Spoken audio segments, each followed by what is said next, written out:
Hi hello welcome to current TV news. Janasena party పరిస్థితి ఏంటి? రేపు రాబోయేటువంటి స్థానిక సంస్థల ఎన్నికలు ప్రధాన లక్ష్యంగా చేసుకుని జనసేన పార్టీ ఇప్పటికే కార్యాచరణ మొదలుపెట్టింది. దీని మీద కొన్ని భిన్న అభిప్రాయాలు వస్తున్నాయి. ముఖ్యంగా స్థానికంగా ఇప్పటివరకు ఉండేటువంటి నాయకులకే మళ్ళీ అధికారాలు అంటే పార్టీకి సంబంధించినటువంటి అధికారాలు అప్పచెపితే కొంత ఇబ్బందులు తప్పవు అనేటువంటి మాటలు అయితే వినిపిస్తున్నాయి. దీని గురించి మాట్లాడడానికి మనతో పాటు సీనియర్ జర్నలిస్ట్ కిరణ్ గారు ఉన్నారు. అన్న నమస్తే. నమస్తే హరీష్. జనసేన పార్టీకి సంబంధించి ఒక్కొక్క జిల్లాలో ఒక్కొక్క రకమైనటువంటి ఇబ్బందులు. ముఖ్యంగా ఒక పక్క వైఎస్ఆర్సీపీ నుంచి ఉంటే ఇంకొక పక్క టీడీపీతో కొన్ని ఇబ్బందులు వచ్చేటువంటి పరిస్థితులు అయితే ఉన్నాయి. అటు ఒంగోలు నుంచి నెల్లూరు, అలాగే రైల్వే కోడూరు వరకు కూడా ఈ విభిన్నమైనటువంటి ఈ ఇష్యూస్ని జనసేన షార్ట్అవుట్ చేసుకుంటే బెటరా, షార్ట్అవుట్ చేసుకోకపోతే ఎలాంటి ఇబ్బందులు వస్తాయి? అంటే ఇక్కడ ప్రధానంగా మనం కొన్ని విషయాలు ఇక్కడ అబ్జర్వ్ చేయాలి హరీష్. మనం లాస్ట్ టైము ఇదే అంశం మీద మనం మాట్లాడుకున్నాము. చాలా అప్లాజ్ వచ్చింది. చాలామంది మీరు కరెక్ట్గా చెప్పారు సార్ అని చెప్పేసి మెసేజ్లు పెట్టారు, మనకు ఫోన్లు చేశారు. సో ఈవెన్ నాయకులకు కూడా అది చేరింది. సో ఎట్లా చేయాలి, 30%, 20%, 15% వీటి మీద పెద్ద భిన్నాభిప్రాయాలు, పెద్ద ఎత్తున గందరగోళం ఏర్పడింది. అయితే ఇప్పుడు మనం ఆ రోజు మాట్లాడుకున్నది ఏంటంటే ఆ వీడియోలో బలమైన నాయకత్వం కావాలి, బలమైన నాయకత్వాన్ని తయారు చేసుకోకపోవటం అనేది జనసేన తప్పిదం.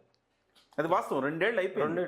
2 ఏళ్ళు అయిన తర్వాత కూడా మీరు బలమైన నాయకత్వం లేదు కాబట్టి మేము తీసుకోలేకపోతున్నాం అనేది సహేతుకం కాదు.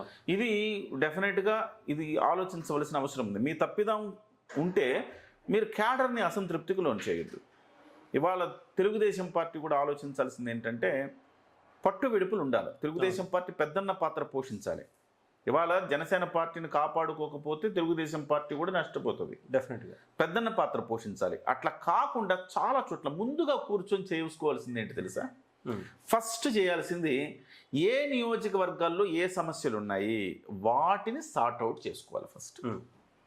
ఉదాహరణకు లోకం మాధవి గారు ఉన్నారు. 21 మంది ఎమ్మెల్యేలే కదా ఉండింది. సో లోకం మాధవి గారు, చాలామంది ఎందుకు లోకం మాధవి గారి గురించి చెప్తున్నానంటే ఆమె అభివృద్ధి చేస్తూ ఉన్నారు, బాగా చదువుకున్న ఆవిడ, అనేక మందికి ఉద్యోగ కల్పన చేస్తున్నారు. ఆ శక్తి ఉంది ఆమెకి. ఎట్లా అభివృద్ధి పదంలో నియోజకవర్గాన్ని తీసుకెళ్లాలనే దానికి ఒక విజన్ ఉంది ఆవిడకి. సో విజన్ లేని వాళ్ళ గురించి నేను మాట్లాడట్లా. విజన్ ఉన్న వాళ్ళు కూడా హైదరాబాద్ ఐటీ కంపెనీలన్నీ హైదరాబాద్లో ఉంటే ఆమెమో వాళ్ళ ఊర్లో పెట్టుకుందాం, లోకల్లో ఒక ఐటీ కంపెనీ పెట్టింది. సో ఆమెకు ఒక విజన్ ఉంది. ఆ విజన్ నెరవేర్చే క్రమంలో ఆమెకు సీట్ ఇచ్చినప్పుడు కూడా చాలా ఇబ్బంది పెట్టారు. చాలా అంటే చాలా ఇబ్బంది పెట్టారు. ఒక దశలో సహాయ నిరాకరణ చేశారు అంత పెద్ద ఎత్తున. అయితే దాన్ని ఇవాల్టి వరకు 2 ఏళ్ళైనా దాన్ని మనం సార్ట్అవుట్ చేసుకోలేదు. ఎవరి లోపం ఇది? ఆమెకు సాధ్యమైతే మాట్లాడాల, ఆమెకు సాధ్యమైతే అలా చేసుకోవటం. ఆమె కూర్చొని సార్ట్అవుట్ చేసుకోగలిగితే ఆమె చేసుకునేది కదా, అంతే. చేసుకోలేదు కదా, అది ఎవరు చేయాలి? అధిష్టానం చేయాలి. అధిష్టానం ఇప్పుడు ఇవాళ జనసేన పార్టీ ఆఫీసులు పెద్దలు ఎవరైతే ఉన్నారో కూర్చొని తెలుగుదేశం పార్టీ, నేను అంతకుముందు మనం ఒకసారి చెప్పాం, ఈ వివాద పరిష్కార కమిటీ ఒకటి ఉండాలి. 2 పార్టీల నుంచి, సో 3 పార్టీల నుంచి, బీజేపీ నుంచి కూడా. బీజేపీతో ఇష్యూస్ పెద్దగా లేవు, కానీ జనసేన పార్టీకి ఇష్యూస్ ఉన్నాయి. ఇక్కడ ప్రాబ్లం ఏంటంటే ముఖ్యంగా ఆమె లోకం మాధవి గారు ఇవాళ 5 ఏళ్ల పాటు సాఫీగా పరిపాలన చేసేసుకుంటా నియోజకవర్గంలో ఎమ్మెల్యేగా ఉంటే బోల్డ్ ఎంత అభివృద్ధి చేస్తారు. సో జనాన్ని ఆకట్టుకుంటారు. నెక్స్ట్ టైం కూడా మనకు అవకాశం లేదని అక్కడ స్థానికంగా ఉండే తెలుగుదేశం నాయకులు భావిస్తున్నారు. భయం.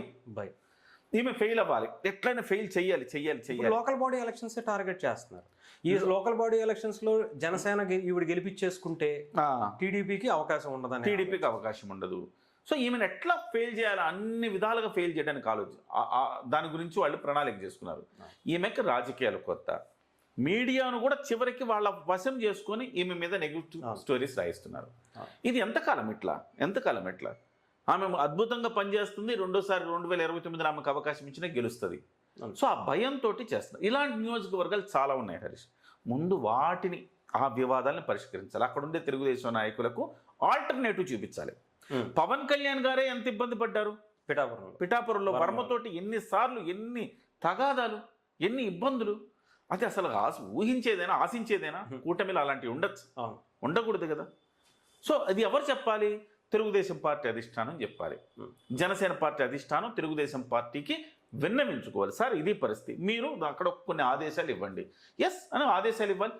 అక్కడ సాఫీగా పనులు జరిగేలాగా ఆ సదరు ఎమ్మెల్యే ప్రశాంతంగా అభివృద్ధి మీద కాన్సన్ట్రేట్ చేసుకునేలాగా, పనులు చేసుకునేలాగా అవకాశం ఇవ్వాలి. ఇవాళ ఇవ్వట్ల. లోకమాదేవి గారు ప్రత్యక్ష ఉదాహరణ.